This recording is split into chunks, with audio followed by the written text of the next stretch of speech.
Hey guys, welcome to another episode of Keikaku Corner. And today, in this episode, we have three hosts. If you're watching this on our YouTube channel, you're watching our videos through there. Because we also have this on our Blog Talk Radio account as well, blogtalkradio.com/those guys in the radio. So if you're watching this through our YouTube channel, you get to see our special new guest host. First off, it's me, Matt Marrero. It's Tristan Walter over there in not. Everybody? Yeah, and who is that with you? I'm pretty sure she is in camera shot. Yes, It's Patchy. it's Patchy, our resident cat that is eating your sweater. I think is that what you said? Yeah, Oh. she bites the tassels. Yes. Well, better than hitting your headphones like she did True. the last take that we tried to do. And it wasn't even her fault. The reason why that take was ruined. It was this beautiful camera, or rather the SD card. So don't mess up again, SD card. Otherwise, I'm going to get a new one, and I'm going to break you. Anyway, so... Otherwise, Matt is going to toss you aside like Vegeta did to Nappa. Oh yes, indeed. He will die a warrior's SD card death. Anyway, so, a true SD card's death. So, today we're talking about a lot of different things, a lot of interesting things. We're talking about as we're going to call them. That's their marriage name. That's their relationship status name. A Funimation Sony deal that was closed. It was an acquisition deal, and that'll be very interesting. We'll talk about that a little bit later. Also, some stuff regarding Crunchyroll, some stuff regarding, obviously, some tokusatsu, as always. Something called, it's a kind of like a television channel, sort of. It's a long story called Toku. They're licensing some Ultraman stuff. Also scrolling down here, we're going to be talking about some Rurouni Kenshin news. Glitter Force news. Talked about Glitter Force a very long time ago on this show. Some interesting stuff involving potential Super Mario Brothers animated film. Not a live-action hybrid. No, not a live-action hybrid. And some really fun Kickstarter stuff. And some stuff that you also wanted us to talk about, Tristan, involving Capcom and involving some interesting Switch news, Nintendo Switch news. So we're talking about all that throughout this entire episode. Well, the first thing we're going to start off with is the Funimation Sony acquisition deal. So this, I think it kind of caught me by surprise. Now, I heard a little bit about this, like maybe, Sony would be dealing with Funimation in some way or another. But when I heard about when I heard that it happened, when I saw the headline, I thought, oh, is this going to affect Funimation at all? Right? Because I think that's the first thing we as anime fans worry about. And the reason why, by the way, we say, oh, is it going to affect it at all? Because, it's not that it's a corporate merger, right? Because there's a difference between an acquisition or, putting money, investing into a company versus a corporate merger. Because I think a lot of us, not even anime fans, just in general, we worry about things like corporate mergers. Because I don't know about you, Tristan, but I can count the amount of times that either my family or other people that I know, they have family members who've been let off due to, kind of just been let off, who've been let go, fired, due to corporate mergers, due to, we're merging the company, so we got to downsize somewhere. Right, But that's in no way what this is. This is not that at all. This is basically Sony investing money into Funimation. It does seem like, yes, the word acquisition is used because they have kind of acquired Funimation, but it doesn't seem like they are an actual, they're controlling Funimation. Yes, the phrase is they have a majority stake in Funimation. Yes, they do. All right, so that is true. But it's still, looking at this, the article says, and the article, by the way, if you're watching this on YouTube, is always posted in the link below. Is in the description box below. It says that the Funimation CEO Gen Fukunaga, who, if I'm correct, by the way, we should be thanking Gen Fukunaga a lot. Because it is actually, he is one of the main reasons why we have Dragon Ball Z in the States. So, he retains his position and a minority stake in the business, so in the company. So, and of course Funimation says, hey, this is not affecting our streams or our simuldubs or any of that. So all of our releases are going to stay exactly the same. So, before I talk about what this might mean, what I think, why we shouldn't be worrying, I do want to know what you think about this, Tristan, because I can talk about this stuff all day. This is really interesting to me, and to some anime fans, it might be really interesting too. And to some others, they might be saying, well, why do we care? But before I even get into all that stuff, why do you care? Like, does this interest you at all? Is this something that you don't really care too much about? Do you think it'll change anything in regards to Funimation or Sony? Just, again, just your general thoughts. Because, again, I can just rant about this too long. And I feel like people watch the show and they're just, or listen, and they're like, we want to hear what Tristan's thoughts are. So I have none. No. Yeah, right. All right, Patchy. For, What do you think about this? Are you gonna purr? yeah, a little bit. But, Yeah. I mean, as long as Funimation keeps going, the way it's been going, I'm not worried about it really, or I guess not affected by it too much. Okay, But, so yeah, you say like keep on going like the way they're going because we actually talked about this a little bit. We had a first take that I mentioned earlier didn't go well because we talked about this in person or at least like over the phone. What you mean by that specifically is as long as this doesn't affect Funimation's day to day, as long as Sony doesn't say, oh well, we know how anime dubbing and anime licensing and anime translations, we know how that works, so we're gonna tell Funimation how to do it. As Right. long as they don't do that, I don't really think there's going to be a big issue. That's just my take on it personally. Yeah. But I mean, here's the thing, though. Of course, and this could be a big issue. I think this is where we can start to speculate, and I don't want to say worry, because again, it's not our company, right? We are consumers, but it's not our company. But I do think, though, that we can start to speculate and have a little concern, just a little bit. Is while I trust Funimation as a business, as a company, I trust them to manage their money well. They've been around long enough, right? Yeah. The biggest concern when a company comes in and gives another company all this money is if they ever want to pull out of the deal, and especially when it comes to a company that is licensing properties. It depends on where they put that money, because if they put that money into more acquisitions, and Sony one day, for some reason or another, it could be any reason. It doesn't have to be that Funimation is technically underperforming. It could just be that Funimation isn't performing as high as they would want it to, right? Right. And it's such a sad thing when businesses do that, by the way, and because some people might not know. Companies, or corporations rather, try so hard to maximize their revenue streams that they will sit there and say, oh, I know we made, 50 million, but our projected goal was 100 million. And it's like, Yeah. okay, but guys, you made $50 million in profit this year. Yeah, but last year we only made 30 million. So that's why we really wanted to go up higher to get to 100 million. Sadly, we only made 50. And you sit there, you look at these corporations, you're like, guys, that's money. But Right. again, it's not what they project. It's not where they want it to be. So for all we know, one day Sony can pull out just because Funimation isn't making as much as they like, despite the fact that Funimation could be making a hell of a lot of money. But what matters is, and the reason what I'm getting to is, if Sony did that, if Sony pulled out, would that mean problems for potential future things that Funimation is licensing, or would license, or what simuldubs or what other kind of streaming? Maybe they fix their streaming service, but they have to hire more staff to do that and to kind of maintain it. So little things like that are stuff that I think maybe we could feel a little bit concerned about. But again, and the reason why, if anyone's wondering why am I feeling this way, why am I bringing this up, something like that happened with Machinima. At least I believe it was Machinima, where I think you and I were talking about this, where they were actually going to have a deal with Levi's. And yes, Right. Levi's, the pants, like jeans, not a different Levi's. And they were going to have this deal, and Levi's was like, oh, apparently you guys have PewDiePie as one of your, because Machinima is a multi-channel network. So, oh wow, you guys have PewDiePie on your network. That's so cool. Let's look and see what this PewDiePie guy does.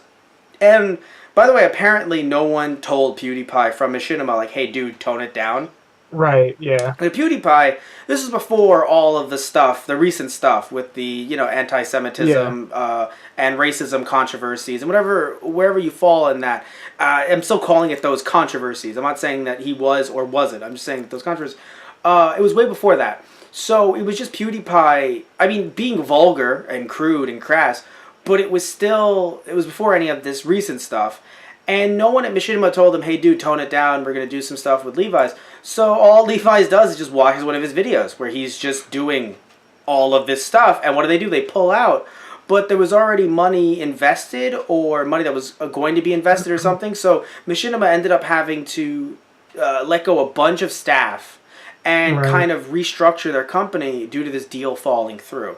I don't know, maybe they spent the money in one place before Levi canceled and then had to get it back. I don't know the logistics of that. All I can say is, you do worry, like, oh, well, what would happen if, Funimation, if anyone doesn't know, licensing companies, they license things for a certain amount of time. So Funimation doesn't own Dragon Ball Z forever. Right, yeah. Very rarely does that happen, and usually, we've talked about this on the podcast before, when it looks like something like that has happened, where it's perpetual rights forever and ever and ever, usually that's some miscommunication or at worst a scam. Right. Right? And we've talked about that before. We'll talk about that in some future stories on the show. But, yeah, it's just...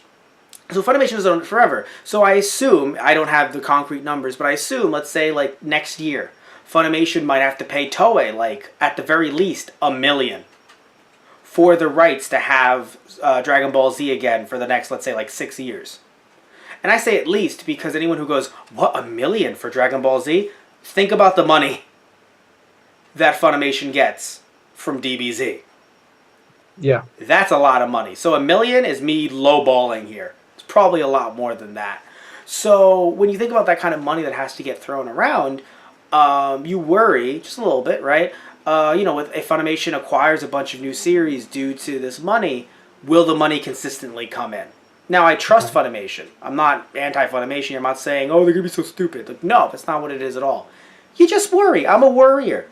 Anyone who's seen those guys play, What's in a Cart, the series that we do on those guys play, or that I do, is based on me being a worrier. It's based on me going, is this a repro cart or not? And me opening up the carts and showing everyone how the inside of the cart is supposed to look, if it's an official Nintendo cart, if it's a repro, and all that stuff. Because I'm a worrier, So, but to be fair, this is a cool story because I don't see Sony actually changing Funimation. Yeah. And I know people get on corporations' behinds. I do too, by the way. I'm not saying I'm pro-corporation here. But what I'm saying is that when you invest that much into a company, you invest because you see what they're doing right. Right. Like, no one would invest in a company saying, they're doing something wrong. Here's where I should put my money. Like, what? I know Sony has money to spend here, but you don't do that. Right. So, if they're putting all this money into Funimation, clearly they see that they're doing something right, and I don't see them having the hubris. And I know corporation people might laugh at that, but still, I don't see them having the hubris to just sit there and go, well, clearly we know what's best. Yeah. It's like, no, you put that much money in, you see that they're doing something that either you enjoy or, and this is the smart thing to do, by the way, a lot smarter than Amazon with what they did, putting money into another company that's already in the anime licensing business. Why start your own company? Why would Sony sit there and be like, let's start our own company? Why? We have the money. We want people to come to us. It's like, yes, you have the money. Yes, you want people to come to you, but just invest in a company that's already out there. And then, people will still come to you because they're technically coming to Funimation anyway. Right. Right? The one thing I want to ask, though, and this confuses me, and I maybe this is just me being a complete idiot or naive, and if so, please sound off in the comments below, everyone. Sound off, YouTube. I'm giving them as if they weren't going to do it anyway. Am I dumb or am I weird for kind of wondering? Obviously, Funimation's going to take the money. No shit, right? But I can't see Funimation getting any bigger. Like, currently, I see them as the biggest, the number one, not necessarily the only company that dubs, because that's silly, because there's a bunch of others that do a lot of English dubs. But looking at something like, for instance, and we're talking about mainstream stuff here because, again, that's what makes the most money. We look at Toonami. Most of the shows that are on Toonami right now are Funimation shows, funnily enough. What is it, like 3 hours of Dragon Ball? And, by By the way, I love Super. I'm just putting it. I'm just Yeah. being real though. I'm pretty sure it's Kai, Super, and I forgot, but I feel like there's a third show. Maybe I'm wrong. I'm probably wrong. But my brain tells me there's a third Dragon Ball show, even though I know there's not. But still, my point is, Tristan, can you see them getting any bigger? Like, I don't know where this money is going to take them.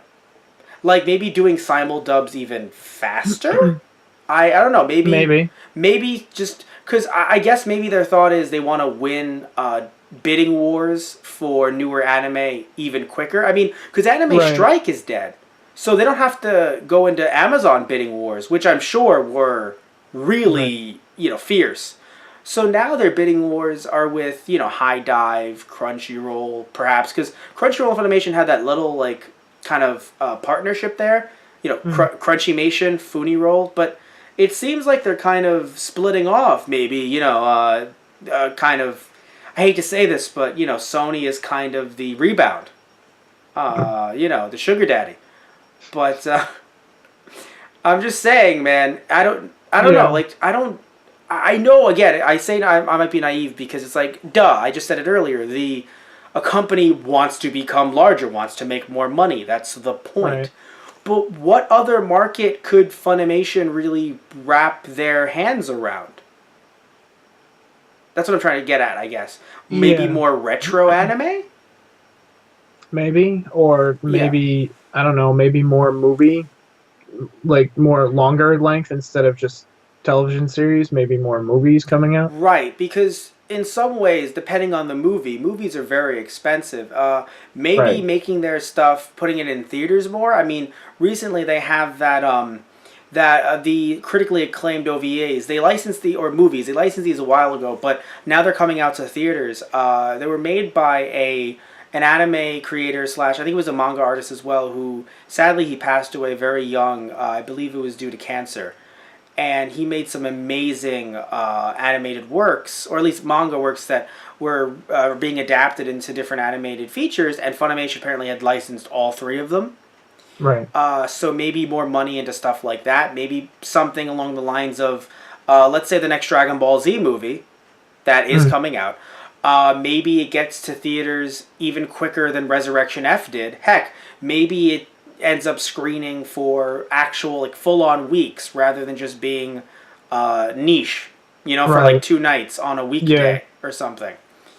Maybe that happens. I mean, I don't know. I know this might sound silly of me again, and I truly admit it. I just don't see where else Funimation can go because, I mean, they could, from what I hear, I actually don't use their streaming service, but I hear people say that they could improve it.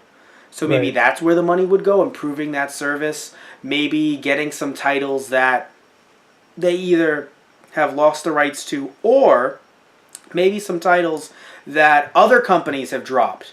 So Funimation is thinking, let's license those shows.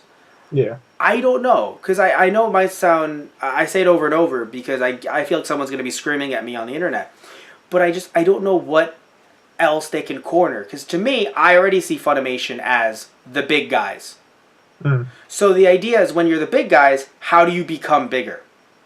I think that's my take on it, And recently, they did have that Kickstarter for Escaflowne. We didn't cover that on the show because that was a while ago. It was before we began podcasting. But, I mean, what else could they do? Right. Yeah.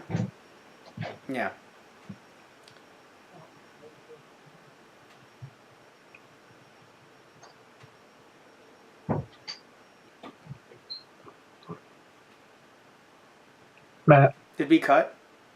Yeah, I didn't hear you say cut. No, because I thought I heard your dad come in. Oh, no. Just in the hallway. Oh, okay. He steps loudly. I didn't know where it was coming from. I was like, let me pause. Yeah. Do you want to say anything else before we wrap this part up or no? No. Okay, so then 3, 2, 1. So either way, we're going to see where that goes. Because I have no idea where it's going.